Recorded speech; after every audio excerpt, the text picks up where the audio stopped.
Here I'm going to teach you how to make butter paneer or paneer makhni as we call it in one bowl. Without making any mess, let's get started. So for the very first ingredient that we need is going to be oil. I'm just putting half a tablespoon of oil into this microwave proof bowl, and I'm going to follow it up with a little bit of ginger garlic paste. So my packet is nearly finished, but we don't need a lot of it, just half a teaspoon. So I'm going to squeeze half a teaspoon out of that and add it into the oil. Next, into this bowl, I'm going to add a little bit of cumin seed, that is zira, and we'll also add a little bit of roasted zira powder. This of course is optional. If you have it, it's really nice. And now a little bit of red chili powder, which you can decide how spicy you want your butter paneer to be. Just a little bit, an eighth of a teaspoon of haldi or turmeric to give it a nice color. And now for the key ingredient, which is going to form the base of our gravy. That is tomato puree. Over there, you might find it being called tomato passata. So I'm putting in a couple of tablespoons in. Of course, it depends on how much gravy you want to eat, but 3 tablespoons roughly makes a nice portion for one meal. So I've got 3 tablespoons of tomato puree in there. And now all that I'm going to do is put this into the microwave and microwave it for a minute to cook all these ingredients through. Now to make this butter paneer, I am using the same paneer that we made in an earlier video where I have taught you how to make plain paneer. You can use ready-made paneer, which is available in stores overseas. But as I've said, I wouldn't use that. This paneer is easy enough to make. If you watch that video, you'll see how easy it is.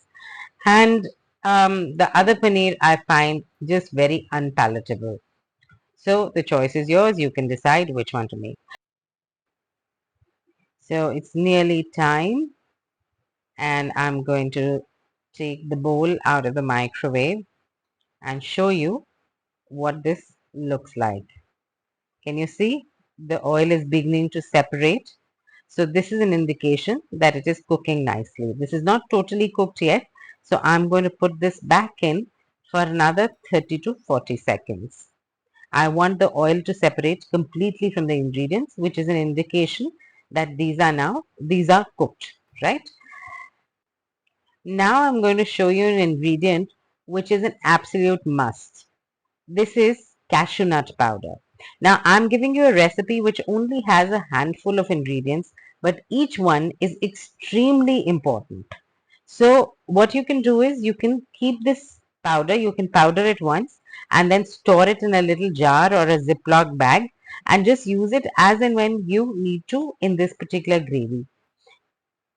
Okay, so I'm going to take the bowl out and you'll see that this is now totally cooked. Do you see how all the oil has separated from the tomato mixture? This means that our tomatoes are totally cooked and the spices also are totally cooked. I'm going to now add about 1 teaspoon.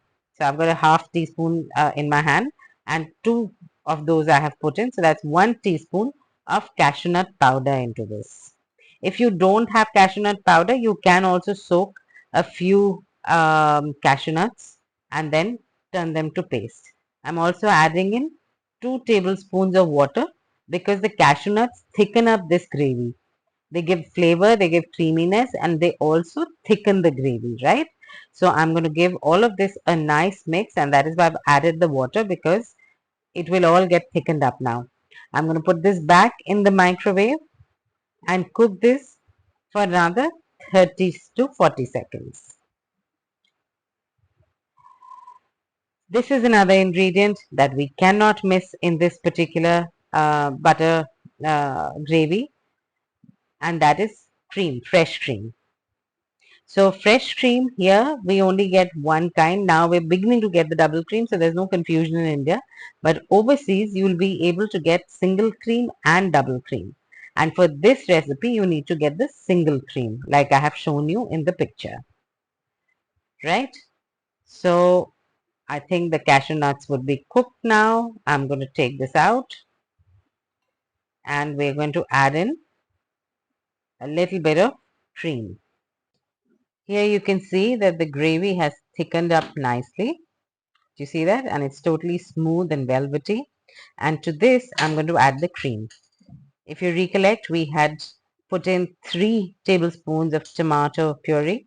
So I'm going to add half of that quantity of cream. So 1.5 tablespoons of cream goes into this gravy. Any more and it becomes too creamy and it's, the savoriness is lost. Here, another very important ingredient is cardamom powder, small elaichi powder, which I'm adding, and I've added nearly 1/4 of a teaspoon. I'm just adding a little bit of green chili and I've cut it in big bits because it's not for heat, it's for the flavor.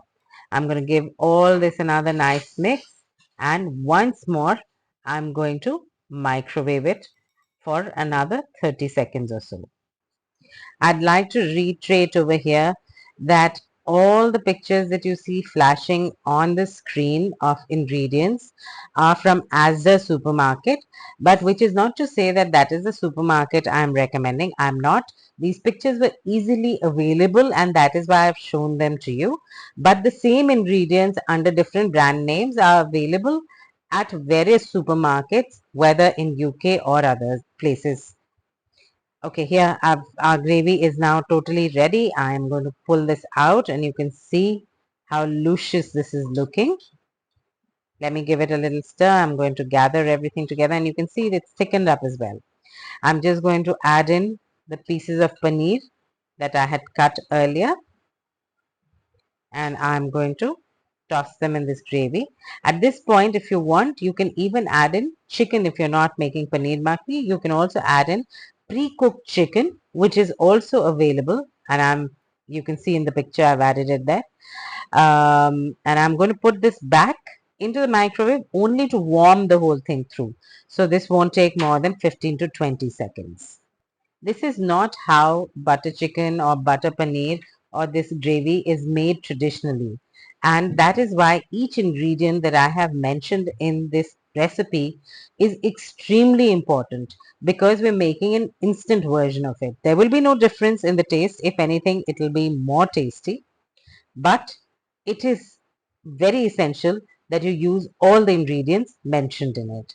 I have garnished this with a little bit of ginger slices and I had added some coriander leaves earlier. This of course is totally for aesthetic value and you may or may not do this and it's up to you. I have deliberately not added any salt or sugar into this at the moment because I want to leave that up to you. Some people like this makhni gravy to be a little sweeter, while others like it to be spicy and salty. So you can decide how you like your paneer makhni or chicken makhni and season it accordingly. I'm sure you'll enjoy this. Have a look at this. Doesn't that look awesome?